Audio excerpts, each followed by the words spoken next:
Haven Arrest Missionary Baptist Church Sunday School Lesson number 9, Sunday, October 30, 2016. The lesson is entitled The Author and Finisher of Our Faith. The lesson comes from Hebrews chapter 12, verses 1 through 13. We were asked to read the same. The place is unknown. The time is about 67 AD. Hebrews 12 brings us to another important salvation truth, our sanctification. Our sanctification began when the Lord saved us from sin's guilt and condemnation. We call that positional sanctification. It will be completed when we enter heaven. We call that final sanctification. Between our initial salvation and arrival in heaven, the Lord works in us to make us more like Christ. We call that progressive sanctification. This week's lesson starts with our initial salvation and concludes with important teaching about our progressive sanctification through discipline. Today's aim: facts to recognize the role of discipline or chastising in our spiritual development. Principle: to accept the discipline the Lord gives us as part of our sanctification. Application: to focus on the Lord to avoid the need for chastising, but to benefit from it when it comes. Illustrating the lesson: we need to keep looking to Jesus, the author and finisher of our faith.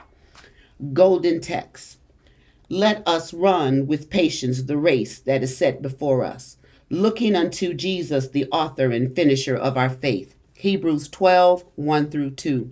Today we have two lesson outlines. One, endurance in the contest, Hebrews 12, 1 through 3. And the second is training for the contest, Hebrews 12, 4 through 13. Introduction. What does it take to become a successful athlete? Those who succeed in a sport, be it baseball, soccer, football, track, swimming, tennis, basketball, or any other such endeavor, have certain things in common. For one thing, they have heroes and models. They learn all they can by studying what the masters have done to reach their pinnacle, techniques, mental attitudes, and training practices. A second characteristic of successful athletes is their rigorous commitment to discipline. They maintain it in their training regimen and in the manner in which they compete. They know lapses in discipline will result in injury or defeat. These traits also are essential for us in our spiritual contest. The writer of Hebrews likened our Christian experience to a race in which we see Jesus as our example and God's discipline as our preparation. The latter is sometimes harsh, but it is always loving. Endurance in the contest. Hebrews 12, 1. Wherefore, seeing we also are compassed about with so great a cloud of witnesses, let us lay aside every weight, and the sin which does so easily beset us, and let us run with patience the race that is set before us. Verse 2. Looking unto Jesus, the author and finisher of our faith, who for the joy that was set before him endured the cross, despising the shame, and is set down at the right hand of the throne of God. Verse 3. For consider him that endured such contradiction of sinners against himself, lest ye be wearied and faint in your minds. The challenge, Hebrews 12:1. Having concluded in chapter 10 his argument for the supremacy of Christ's high priesthood and sacrifice for sins, verses 18, the author of Hebrews finished the epistle with an application to personal life. Part of this application is the reminder that the just shall live by faith, verse 38, a truth illustrated in detail from the lives of Old Testament saints, chapter 11. These illustrations became the basis for a new challenge to his readers, as indicated in Hebrews 12:1. By the word wherefore, the great cloud of witnesses who surround them are the Old Testament heroes of faith, the author, has just enumerated, and the readers are likened to runners in a race. The word cloud implies a vast number, of which the saints of chapter 11 are only a sampling. Those surrounding believers are previous contestants who, having finished successfully, bear witness in two ways. First, by their example, they bear witness to us of God's faithfulness to those who trust Him. Second, they witness our own struggles of faith. The encouragement of their example should lead us to lay aside every weight or encumbrance, especially any sin that easily besets or entangles us. Thus freed, we are to run with endurance. A weight or encumbrance is anything that can hinder our progress. A serious runner not only sheds unnecessary body weight, but also carries no burdens while running. There may be activities and obligations of life that, while not inherently sinful, ought to be laid aside as hindrance to the life of faith. Outright sin must also be thrown aside. A besetting sin is any sin that surrounds and clings to us, dragging us down. It may vary with each individual, but whatever form it takes, it can be fatal to our Christian life, and so must be stripped away. Having shed encumbrances, we must run with patience the race that is set before us. Hebrews 12:1. Patience means steadfastness or endurance. 10:36. The Christian experience is a marathon, not a sprint. A temporary burst of enthusiasm will not suffice. The real proof of mature faith is steadiness in the most severe tests of life. The example, Hebrews 12:2-3. As we run our spiritual race, we should be looking unto Jesus, the author and finisher of our faith. Looking means looking away from everything else. It implies shutting out all that could distract us while fixing our gaze exclusively on Jesus.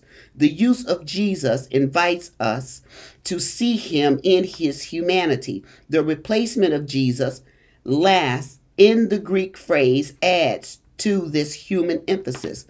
He accomplished what follows as a man. Jesus is the author and finisher of our faith. Hebrews 12:2. Our is not in the original. Jesus is author and finisher of faith in its absolute form. Author means leader, captain in 2:10. He stands at the head of all who have ever walked by faith. Finisher means perfecter, or one who brings to completion. He perfected faith in his own earthly experience and will do the same for all who trust in him. Jesus manifested perfectly how the spiritual race should be run. For the sake of the joy set before him, he endured the cross, disregarding its shame. The prospect of a completed redemption was so joyous to him that he willingly endured the most extreme suffering and shame. Crucifixion was indeed the most shameful form of execution at the time, but Jesus considered it of no consequence. His perseverance was rewarded, and he is seated at the right hand of God's throne, the place of highest honor.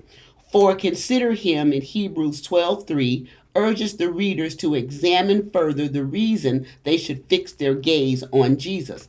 Consider, used only here in Scripture, was used in mathematical calculations. They are to take careful account of Jesus, especially how he endured suffering. He endured the malicious and hostile opposition of sinners repeatedly.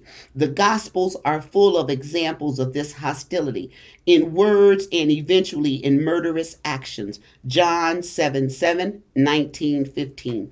The Hebrew Christians needed to consider Jesus' persistence, or they might grow weary and lose heart.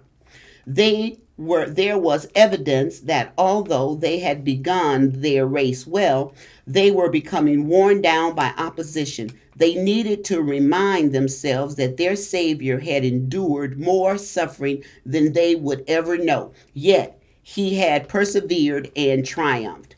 Training for the contest. Verse 4. Ye have not yet resisted unto blood, striving against sin. Verse 5. And ye have forgotten the exhortation which speaketh unto you as unto children. My son, despise not thou that chastising of the Lord, nor faint when thou art rebuked of him. Verse 6. For whom the Lord loveth, he chasteneth and scourged every son whom he receiveth. 7. If ye endure chastising, God dealeth with you as with sons. For what son is he whom the Father chastiseth not? 8.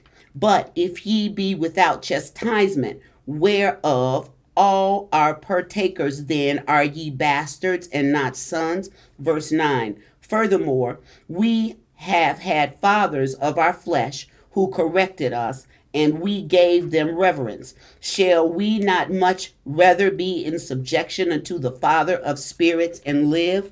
Verse 10.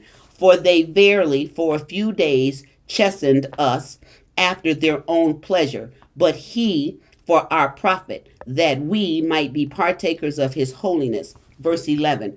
Now no chastising for the present seemeth to be joyous, but grievous. Nevertheless, afterward it yielded the peaceable fruit of righteousness unto them which are exercised thereby.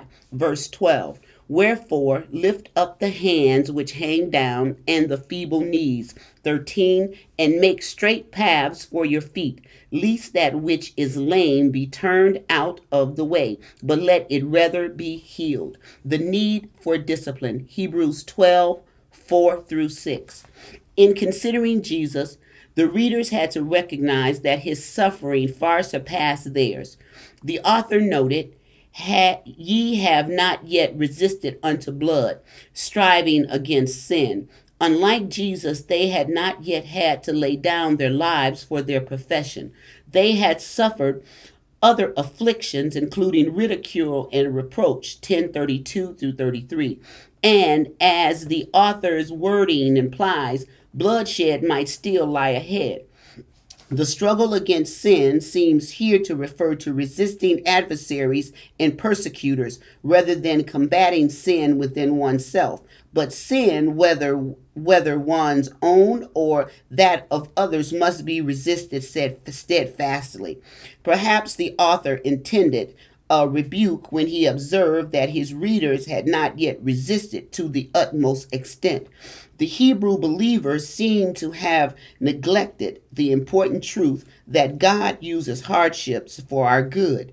Ye have forgotten, or have you forgotten? Hebrews 12:5 implies as much. The writer then quoted an exhortation from Proverbs 3:11, which, in light of their Jewish background, they should have been well familiar with. My son, despise not the chastising of the Lord, neither be weary of his correction. The word translated chastising in Hebrews 12:5 in its broadest sense means child rearing. It includes training, discipline, and correction. While its final goal of maturity is positive, its means are often negative. But the author urged his readers not to despise it or belittle its importance. Neither were they to faint, lose heart under its rigors. The Christian suffering hardship may find it hard to fathom, but anyone the Lord loves, he chastens or disciplines. For the believer, discipline is not a sign of God's rejection. It signifies a love that refuses to let a child waste or destroy his own life. In fact, it preserves him from God's judgment. Psalms 94:12-13, 1 Corinthians 11:32. God's discipline is always beneficial. Somehow it seems incongruous to say that God scourged every son whom he receiveth. Hebrews 12:6. The word for receiveth has the favorable connotation of acceptance. In fact, the original source of this quotation, Proverbs 3:12, reads, the son in whom he delighteth. But to the mind of the ancients, this was normal. A father was expected to discipline his sons. Permissiveness was unthinkable and, in fact, inexcusable. The logic of discipline, Hebrews 12:7 through 8. Instead of, if ye endure chastising, the older Greek manuscripts read, it is for chastising discipline that you endure. Why does God ask us to persevere under trials? It is part of our training and consequent maturity. God dealeth with you as with sons, said the author. For what son is he whom the father chastiseth not? As already noted, discipline was an integral part of the father-son relationship in ancient times. A father who neglected to discipline his son was considered unworthy to be a father. He was failing to impart the lessons most important for life. 1 Kings 1:5 through 6. Thus, to the writer of Hebrews, it was logical that God should discipline children he loved. The present day notation that loving parents should not discipline their children would have been illogical to him. In fact, the author carried the logical implication one step further. But if ye be without chastisement, whereof all are partakers, then are ye bastards and not sons? Hebrews 12:8. Bastards were illegitimate children or children of slaves or concubines in the family. They had no rights of inheritance, so the father took no interest in their development. They were free from the sometimes harsh rigors of discipline. The same applies in the spiritual realm. True sons and heirs are the ones subjected to discipline. A lack of it should not cause rejoicing. It should bring questions about the reality of one's profession. This does not mean we ought to seek persecution or suffering, but it should give us pause before we envy the prosperous wicked. Psalm 73:1 through 20, Proverbs 24:19. This life is not the end. A comparison of disciplines, Hebrews 12:9 through 10. At this point, the writer stressed submission to God's discipline by comparing it with that of earthly fathers. We have had fathers of our flesh which corrected us, he said, and we gave them reverence, respect. When acting as disciplinarians, our physical fathers had our respect. Ironically, an indulgent father is ultimately less respected than a strict one. Since this is true, should we not all the more cheerfully submit to the Father of our spirits and find life? We see here a contrast between God, our spiritual father, and our physical fathers. God is the creator of our spiritual life, and in submitting to his discipline, we truly live. We enter into the fullness of life as he intends it. Another contrast with earthly fathers follows. They verily for a few days chastened us after their own pleasure.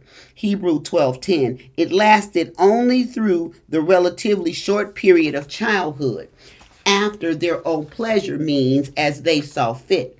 Being human, they sometimes made mistakes, even when their motives were pure. They could have been excessively harsh or lenient, but God disciplines us for our good, with the aim of having us share in his holiness. Being infinitely wise and good, he metes out discipline that is proper for our need. He is ever guiding us toward the goal of holiness. He desires to produce in us a character like his. The outcome of discipline, Hebrews 12:11. The author conceded that no chastising for the present seemeth to be joyous but grievous. It is painful. It does not bring immediate joy. However, afterward it yieldeth the peaceable fruit of righteousness. God's discipline is a pruning process that in the end will make possible a more abundant harvest. The fruit of righteousness equates to the holiness of verse 10. It is peaceable in in bringing a proper relationship with God and others. However, this fruit comes only to those who undergo the necessary training. The word used here implies submission and patience that allow disciplined time to produce its intended result. Romans 5, 3 through 5, James 1, 2 through 4. And encouragement amid discipline. Hebrews 12, 12 through 13. Wherefore denotes an application of the truths about discipline to the lives of the readers. We are to lift up the hands which hang down and the feeble knees.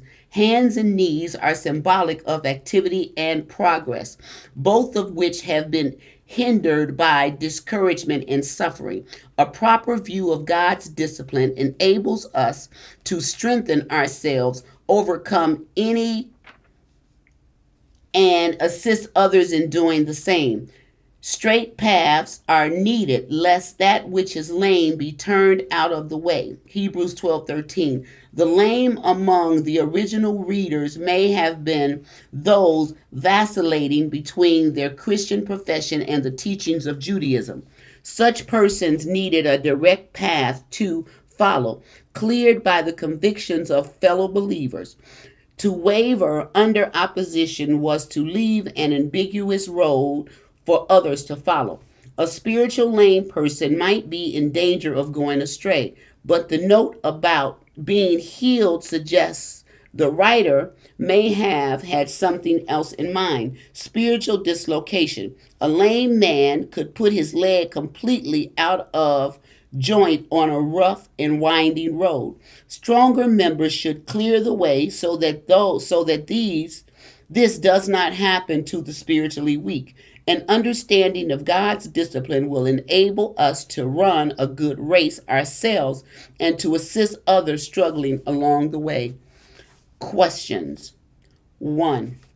Who are the witnesses who surround us as we compete in the spiritual contest? 2. What are we to put aside as we run our race? 3. In what manner should we be looking to Jesus as we compete? 4. What do author and finisher in Hebrews 12:2 tell us about Jesus? 5. Why is it important for us to give careful consideration to how Jesus faced opposition? 6. How severe had suffering become for the readers of Hebrews? 7. What truth about hardship were the Hebrew Christians in danger of forgetting? 8. Explain why God's discipline is a sign of his love. 9. How does God's discipline compare with that of earthly fathers?